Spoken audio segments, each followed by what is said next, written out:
வணக்கம். நம்ம இன்னைக்கு பார்க்க போறது ஆன்சிஸ்டர் ரீடிங். உங்களோட மூதாதையர்கள் உங்களுக்கு கொடுக்கக்கூடிய மெசேஜ் என்ன அப்படின்னு தான் ரீடிங்ல பார்க்க போறோம். ஒரு பைல் தான் வச்சிருக்கேன். ஆக்சுவலா நான் கேண்டில் பாக்ஸ் ரீடிங் எடுக்கணும் அப்படின்னு நினைச்சு ப்ரே பண்ணி கேட்டேன். பட் அவங்க இல்ல நீ கார்டு ரீடிங் பண்ணா போதும்னு சொல்லிட்டாங்க.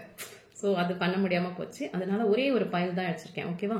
இந்த ஒரு பைலுங்கிறது நிறைய பேருக்கு பொருந்த வாய்ப்புகள் நிறைய இருக்கு. ஏன்னா இப்ப நம்ம இங்க இந்த பூலோகத்துல இருக்கிற வரைக்கும் நம்ம ஒரு மாதிரி குறுகிய மனப்பான்மையில இருப்போம்.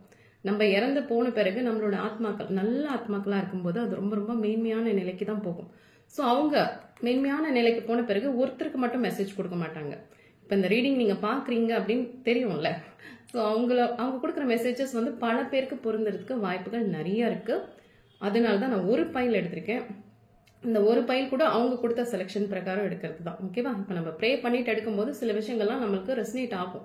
இது இவ்வளோ கூட போதும், இது இவ்வளோ செய்ய போதும் அப்படிங்கிற மாதிரி சில குரல்கள் கேட்கும். அது அந்த அடிப்படையில தான் நான் ஒரு பைல் வச்சிருக்கேன். ஓகேவா?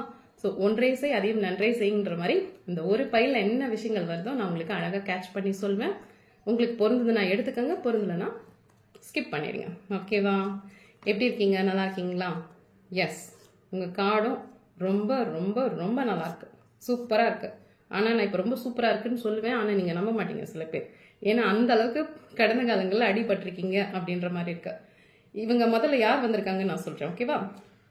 இது வந்து ஒரு கணவன் மனைவி 2 பேர் வந்திருக்காங்க. சரியா? ஒரே ஒரு ஃபேமிலியில இருந்து ஒரு கணவன் மனைவியா இருப்பாங்கல்ல, அந்த மாதிரி 2 பேரும் இல்ல, இப்போ பிரசன்ட் சிச்சுவேஷன்ல இல்ல. ஓகே, இறந்து போயிட்டாங்க. உங்களோட அப்பா அம்மாவா இருக்க சான்சஸ் இருக்கு. ஓகே, இந்த அப்பா அம்மா கேரக்டர் தான் வந்திருக்கு. அது பாட்டி தாத்தா கிடையாது. பாட்டி தாத்தானா ரொம்ப ரொம்ப வயது முதியவர்கள் கிடையாது. ஒரு 50 வயசுல இருந்து 60 வயசுக்குள்ள இருப்பாங்க. அவங்களோட சப்போஸ் பேர பசங்க இருக்காங்க, பேத்திங்க இருக்காங்கன்னா அதுங்க ரொம்ப குட்டி பாப்பாவா இருக்கும், ரொம்ப வளர்ந்த குழந்தையா இருக்காது. ஓகேவா? ஸோ மீடியமா இருக்காங்க அப்படிங்கிற மாதிரி இருக்கு உங்க அப்பா அம்மா. இப்ப இதை நீங்க பாத்துட்டு இருக்கீங்கன்னா உங்களோட தவறின அப்பா அம்மா. ஓகே, இப்ப அப்பா அம்மா நான் சொல்றேன்ல, இது வந்து முதல்ல வந்து அப்பா தவறி இருப்பாங்க, அதுக்கப்புறம் தான் அம்மா தவறி இருப்பாங்க. அந்த கேட்டகரியில வராங்க. ஓகேவா? ஃபர்ஸ்ட் வந்து உங்க அப்பா இறந்திருப்பாங்க, கொஞ்சம் வருடம் காலத்துக்கு அப்புறம் உங்களோட அம்மா இறந்திருப்பாங்க அப்படின்ற மாதிரி வருது. ஏன்னா அவங்க விதவியா இருந்திருக்காங்க, சிங்கிள் ஹேண்டடா இருந்து உங்களை கொஞ்ச நாள் உங்க கூட இருந்திருக்காங்க அப்படிங்கிற மாதிரியும் வருது. ஓகே, பணம் இதுல வந்து 2 விஷயம் தான். பணம் சார்ந்த விஷயம் வந்திருக்கு, இன்னொன்னு உறவு சார்ந்த விஷயம் வந்திருக்கு. ஓகே, பணம் சார்ந்து நீங்க இவங்க வாழ்ந்த காலத்துல ரொம்ப சிறப்பா இருந்திருப்பீங்க, ரொம்ப பாதுகாப்பா வச்சிருப்பாங்க. இதுக்காக ரொம்ப பங்களா கட்டி அதுல கோடி கோடியா இருப்பாங்களான்னு கேட்டா இல்ல, அந்த மாதிரி இல்ல. என்ன வருமானம் வருதோ அதை அவங்கள பெஸ்டா பண்ணக்கூடிய நபர்களா இருப்பாங்க. அப்பா அம்மா 2மே திறம்படைத்தவர்களா இருப்பாங்க. இதுல அப்பாவோட அம்மா கேரக்டர் இருக்குல்ல, அது ஒரு சூப்பரான கேரக்டர். சில பேர் ரொம்ப படித்த பட்டம் வாங்கின மனிதர்களா இருப்பாங்க உங்களோட அம்மா. இன்னும் சில பேர் படிக்காத மேதாவின்னு சொல்லுவாங்கல்ல. ஸோ படிச்சவங்களோட அவங்களோட பிரெயின் அதிகமா யோசிக்கும். ஸோ ஒரு பிரச்சனை, ஒரு குடும்பத்துல ஒரு பிரச்சனைனா அதை எப்படி ஹேண்டில் பண்ணணும்ன்ற ஒரு நுண்ணறிவு அந்த பெண்மணிக்கு ரொம்ப ஜாஸ்தியா இருக்கும். இவங்க ஒரு கூட்டு குடும்பமா இருந்திருக்கும் சான்சஸ் நிறைய இருக்கு. ஸோ இவங்க வந்து நிறைய பேரை வளர்த்து விட்டுருப்பாங்க. ஒரு ஏணி மாதிரி இருந்து நிறைய பேரை ஏற்றி விட்டு அழகு பார்க்கக்கூடிய நபர்களா இருப்பாங்க. ரொம்ப ஒழுக்கமான நபர்களா இருப்பாங்க. இவங்களுக்கு வந்து டாகி டான், பைரவர், அந்த டாகி டான்ஸ் வந்து ரொம்ப பிடிக்கும். உங்க வீட்டில் நாய்கள் வளர்த்துருப்பாங்க அப்படிங்கிற மாதிரி இருக்கு. ஸோ நல்லா இருக்கு, அந்த பிளெஸிங்ஸ் நல்லா இருக்கு, அந்த பைரவரோட பிளெஸிங்ஸும் நல்லா இருக்கு. ஸோ பணம் சார்ந்து நீங்க அந்த காலத்துல ரொம்ப நல்லா இருந்தீங்கல்ல, அது அப்படியே தலைகீழ ஆன மாதிரியும் சில காலகட்டங்கள் வந்திருக்கும். பாஸ்ட்ல கூட வந்திருக்கலாம், இல்ல இப்ப கூட அந்த பண பிரச்சனை உங்களுக்குள்ள இருக்கலாம். ஸோ எப்படி சிறப்பா வாழ்ந்த குடும்பம், ஆனா இப்ப பணத்துக்காக இவ்வளோ பிரச்சனை போக்கிட்டு இருக்கு. இப்ப டே டு டே செலவுக்கு கூட கொஞ்சம் கஷ்டமா இருக்கு அப்படிங்கிற மாதிரி இருக்கு. அவர்களுக்கு 3 குழந்தைகள் இருக்கலாம். 2 பேர் இருப்பாங்க, இல்ல 3 பேராவது இருக்க சான்சஸ் இருக்கு. ஓகேவா? ஸோ ரெண்டு பாலினம் வந்து ஒன்னா இருக்கும், ஒரு பாலினம் வந்து வேறையா இருக்கும். ஓகே, 2 அக்காங்க இருந்து ஒரு பையன் இருக்கலாம், இல்ல 2 பசங்க இருந்து ஒரு அக்கா இருக்கலாம், ஒரு பெண், அந்த மாதிரி இருக்கலாம். ஓகேவா? இந்த தந்தைன்னு சொல்றேன் இல்லையா, இதுல ஒரு அப்பா கேரக்டர் இருக்கு. பட் அப்பா கேரக்டர் வந்து கொஞ்சம் சைலண்டான கேரக்டர். அம்மா கேரக்டர் தான் அப்பா கேரக்டர் போய் டாமினேட் பண்ணும் அப்படின்ற மாதிரி. ஸோ இவங்களுக்குள்ள இருக்கிற அந்த காதல், உங்க அப்பா அம்மாக்குள்ள இருக்கிற காதல் இருக்குல்ல, அது செம்ம மாசான காதல். இப்போதைக்கு காதல் மாதிரி கிடையாது. அவ்வளோ ஒரு பார்வையாலே அவங்களோட பேசிப்பாங்க அப்படிங்கிற மாதிரியான ஒரு லவ், ஒரு சூப்பரான லவ். அந்த அண்டர்ஸ்டாண்டிங் உங்க அம்மா அவங்க போன பிறகு ரொம்ப மிஸ் பண்ணிருப்பாங்க உங்க அப்பாவை. ஸோ அவர் அவ்வளோ நல்லா பார்த்துருப்பாரு. உங்ககிட்ட பல வாட்டி சொல்லியிருப்பாங்க, என் புருஷன் இருந்தா அந்த மாதிரி சொல்லியிருப்பாங்கன்னு நினைக்கிறேன். ஸோ இந்த கார்டு படிக்கும்போது அந்த லவ் அது கூட சேர்ந்தே வருது. அவ்வளோ சிறந்த தம்பதிகளா, உதாரண தம்பதிகள்னு சொல்லுவாங்கல்ல. எஸ், உங்க குடும்பத்திலே ஒரு பெஸ்டான பேர் எதுன்னு கேட்டா உங்களோட அப்பா அம்மா சொல்லலாம். அது யார் கண்ணு பட்டுச்சோ தெரியல, உங்க அப்பா ஃபர்ஸ்ட் இறந்து போயிருக்காங்க அப்படின்ற மாதிரி கார்ட்ஸ்ல பிடிக்கும்போது ரெசினேட் ஆகுது. அதுக்கப்புறம் தான் உங்க அம்மா இறந்து போயிருப்பாங்க. ஸோ உங்க அம்மா எப்பவுமே ஒரு, நம்ம சொல்லுவோம்ல என் சுவாச காற்றைன்னு ஒரு ரீடிங் போடுவோம்ல, அதே மாதிரி உங்களோட அப்பாவோட ஒரு லவ் அது எப்பவுமே உங்க பக்கத்திலே வச்சிருப்பாங்க. எஸ், உணர்ந்துட்டே இருப்பாங்க, உங்களுக்கும் உணர்த்திட்டே இருப்பாங்க அந்த அன்பு பாசம். ஏன்னா அந்த அப்பா கேரக்டர் வந்து நான் சொன்ன ஒரு 3 குழந்தைங்க இருக்க சான்சஸ் இருக்கு அப்படின்னு. ஓகே, அந்த குழந்தைங்க மேல வச்சிருந்த பாசம், அந்த குழந்தைங்க மட்டும் இல்ல, சுத்தி இருக்கிற எல்லா குழந்தைங்க மேலயும் அந்த அப்பா கேரக்டர் ரொம்ப பாசமானதா இருக்கும். ஸோ உங்க அம்மா நான் சொன்ன டாகி டான் எல்லாம் வளர்த்திருக்க சான்சஸ் இருக்கு அப்படின்னு. ஸோ அவங்களோடது நல்லா இருக்கு. இப்போ நான் பணம் சார்ந்து சொன்னேன் இல்லையா, பணம் சார்ந்து இவங்க இருக்கும்போது நல்லா பணம் படைத்தவர்களா இருந்திருப்பாங்க. ரொம்ப கோடி இல்ல, ஓரளவு மேனேஜ் பண்ற அளவுக்கு அந்த பொருளாதாரம்ங்கிறது கரெக்டா கட்டுக்கோப்பா இருந்திருக்கும். இப்போ அவங்க இறந்த பிறகு நிறைய விஷயங்கள் மாறி இருக்கு. ஸோ பணம்ங்கிறது காணாம போயிடுச்சான்னு கேட்டா எஸ், இருந்த பணம்லாம் எப்படி போச்சு ஏன் போச்சுன்னே தெரியாத அளவுக்கு பண முடை வந்திருக்கலாம். இல்ல யாராவது சொத்து பிரிக்கும் போது கொஞ்சம் அப் அண்ட் டவுன்ஸ்ல பிரிச்சிருக்கலாம். ஸோ இப்ப பண பிரச்சனை இருக்குன்னா இருக்கு. அது அவங்க சொல்ற பிளெஸிங்ஸ் என்னன்னா, இதை பார்த்து நீ பயப்படாத, இது வந்து தற்காலிகமான சூழ்நிலை தான். ஓகேவா? ஸோ இப்போ பிரச்சனை இருக்குன்னா இதெல்லாம் சரி பண்ண முடியும். இதெல்லாம் இன்னும் ஒரு 2 வருஷத்துல இருந்து 5 வருஷத்துக்குள்ள உங்களுக்கான பண தேவைகள்லாம் பூர்த்தி செய்யப்படும். ஸோ இந்த டைம்ல நீ மகிழ்ச்சியா இரு. நீங்க இப்போ நான் சொன்ன 3 குழந்தைங்க இருக்க சான்சஸ் இருக்குன்னு. இந்த 3 குழந்தைங்கள்ல இப்ப நீங்க பாத்துட்டு இருக்கீங்கல்ல, நீங்க யார் பாக்குறீங்கன்னு எனக்கு தெரியாது, பட் ரெசனேட் ஆகிற விஷயத்த வச்சு நான் சொல்றேன். இதுல நீங்க தான் அந்த 3 குழந்தைங்கள ஒரு துருதுருவான குழந்தையா இருந்திருப்பீங்க. மனதுல பட்டதை பேசுறது, ஒரு அடாவடித்தனம் பண்றது.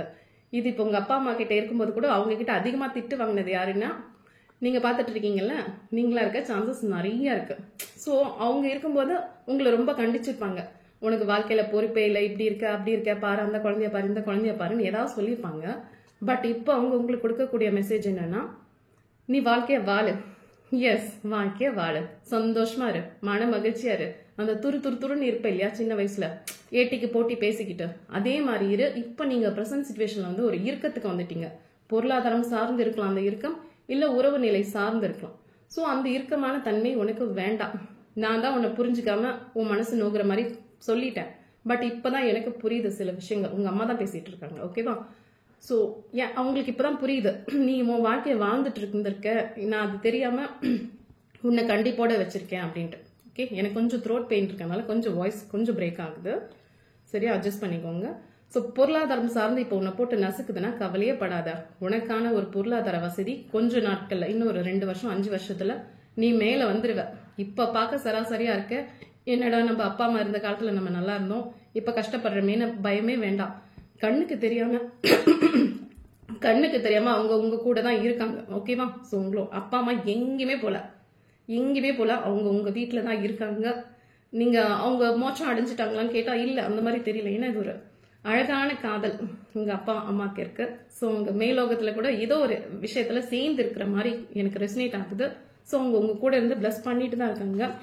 உறவு சார்ந்து ஏதாவது பிரச்சனை இருந்ததுன்னா அதுவும் மெதுவா தான் போகும். சரியா? உடனே எடுத்தோன்னு போகாது. இன்னும் சில நபர்களுக்கு வந்து ஏதாவது திருமணம் ஆயிருக்கலாம், ஒரு வசந்த காலம் வந்திருக்கலாம், இல்லைன்னா யாரையாவது விரும்பலாம். ஓகே, ஆல்ரெடி ஒரு பிரேக்கப் ஆயிடுச்சு, மறுபடியும் இப்போ ஒருத்தவங்களும் அவங்களுக்கு ரொம்ப பிடிச்சிருக்கலாம், ஒரு காதல இருக்கலாம் அப்படின்ற மாதிரி கார்ட்ஸ் வந்திருக்கு. ஸோ அது காதலா தான் இருக்கு, இன்னும் கல்யாணத்துல போகல. இன்னும் சில நபர்கள் மட்டும்தான் திருமணம் ஆகி பேர குழந்தைங்க இருக்கிற மாதிரி கார்ட்ஸ் வந்திருக்கு. ஓகேவா? இது 2 கேட்டகரி இருக்கு. இல்லைன்னா இந்த அப்பா அம்மா 3 குழந்தைங்கன்னு சொன்னல, அதுல யாருக்காவது ஒருத்தருக்கு திருமணம் ஆகாம கூட இருக்கலாம். ஸோ 2 விஷயம். ஒன்னு, திருமணமாகி பொருளாதார சிக்கல்ல கஷ்டப்பட்டுட்டு இருக்கீங்க, உறவு சிக்கல்ல கஷ்டப்பட்டுட்டு இருக்கீங்கன்னா இந்த அப்பா அம்மா சொல்ற விஷயம், அதெல்லாம் பார்த்து பயப்படாது, நீ அதுக்கெல்லாம் அசரக்கூடிய ஆட்கள் கிடையாது. உனக்கு என்னோட பலம் இருக்கு, இவங்களோட பலம் வந்து உங்களுக்குள்ள ஒளிஞ்சிட்டு இருக்கு, இவங்க உங்க கூட தான் இருக்காங்க, அவங்களோட பிளெஸிங்ஸ் இருக்கு, அதுல இருந்து மேன்மை அடைஞ்சு நீ வந்துருவ அப்படின்னு சொல்றாங்க. ஓகே, இன்னொரு கேட்டகரி, இப்போ சில பேர் கல்யாணம் ஆகி விவாகரத்து ஆகிருப்பீங்க, இல்லைன்னா ரொம்ப லேட் மேரேஜ், கல்யாணம் கூட ஆகாம இருக்கலாம். ஸோ அவங்களுக்குலாம் பயப்படாத, நீ தனியா இருக்கன்னு ஃபீல் பண்ணாத, நாங்க எப்போதுமே உங்க கூட இருக்கோம். ஸோ உறவை பார்த்து பயப்படாத. சில பேர் வந்து உறவை பார்த்தே பயப்படுற மாதிரியும் கார்ட்ஸ் படிக்கும்போது ரெசனேட் ஆச்சு. யார் கூட பழகிறதுக்கோ, யாரை நம்புறது யாரை நம்பக்கூடாது அப்படிங்கிற ஒரு பயம் இருக்கலாம். இவங்க சொல்ற விஷயம் பயப்படாத, எல்லாத்தையும் கத்துக்க. எஸ், அடிபட்டு கத்துக்க, எந்த வித பயமும் வேணாம். அதே நேரம் நீ சின்ன வயசுல இருந்த மாதிரி கள்ளம் கபடம் இல்லாத ஒரு மகிழ்ச்சியா நீங்க இருந்திருப்பீங்க. அது நீங்க எப்போதுமே கையில வச்சுக்கோங்க. மகிழ்ச்சியை தொலைச்சிடாதீங்க. இந்த வாழ்க்கை வந்து வாழ்றதுக்கு மட்டும்தான், இது வந்து போராடுறதுக்கு கிடையாது. பொருளாதாரம் சார்ந்து போராடிக்கிட்டே இருக்கேன்னா அந்த டைம்ல கொஞ்சம் உன் வாழ்க்கையை ரசிச்சு வாழவும் கத்துக்க. உங்களை சுத்தி சில நல்லவங்க இருப்பாங்க, நல்ல ஆத்மாக்கள் இருப்பாங்க, உங்களுக்கு ரொம்ப பிடிச்சமான நபர்கள் இருப்பாங்க. அவங்க கிட்ட கொஞ்சம் நேரத்தை ஒதுக்குங்க. ஸோ மகிழ்ச்சியா இருங்க. அவ்வளோ டென்ஷனை தூக்கி தலைமையில போட்டுக்காதீங்க. பொருளாதாரம் சம்பந்தப்பட்ட சிக்கல்கள் கண்டிப்பா 2 to 5 வருஷத்துக்குள்ள நிவர்த்தியாக சான்சஸ் இருக்கு. சரியா? உறவு சார்ந்த சிக்கலா இருந்தாலும் அதுவும் நிவர்த்தியாக சான்சஸ் இருக்கு. நீ வானத்துல பறக்கிற பட்டாம்பூச்சி மாதிரி இரு. சின்ன வயசுல நீ அப்படிதான் இருந்த. ஓகேவா? நான் தான் உன்னை பிடிச்சி டப்பாக்குள்ள போட்டு வச்சேன், இவங்க சொல்ற விஷயம். ஸோ இப்ப நீ அதே மாதிரி இரு, மகிழ்ச்சியாவே இரு. யாரு எப்படி இருந்தா என்ன, நீயா இரு அப்படின்றாங்க. ஸோ பாருங்க, இந்த ரீடிங் உங்களுக்கு எவ்வளவு பொருந்திருக்கோ எடுத்துக்கோங்க, பொருந்தலைன்னா விட்டுடுங்க. வேலை சார்ந்த பயம் இருந்தா வேண்டாம். உங்களுக்கான வேலை நல்ல சம்பளத்தோட கிடைக்க கூட சான்சஸ் இருக்கு. என்னடா லேட் ஆகுது, வேலை கிடைக்க லேட் ஆகுது, டிகிரி முடிக்க லேட் ஆகுது, இல்ல படிச்சுட்டு இருந்தீங்கன்னா ஏதோ ஒரு விஷயம் தள்ளி போகுது அப்படின்னா, அந்த தள்ளி போற விஷயங்கள் எல்லாமே ஒரு நன்மை பயக்கக்கூடிய விஷயங்கள் தான். ஸோ நமக்கு கிடைக்கிற விஷயம் லேட் ஆகுதுன்னா ஏதோ இது நல்ல பெஸ்டா ஒன்று உங்க கைக்கு வரப்போகுது. அதுக்கு தான் நிறைய விஷயங்கள் தள்ளி போகுது. சரியா? ஸோ உங்களோட கார்ட்ஸ் ரொம்ப அற்புதமா இருக்கு. Okay, thank you. Have a great day. Bye.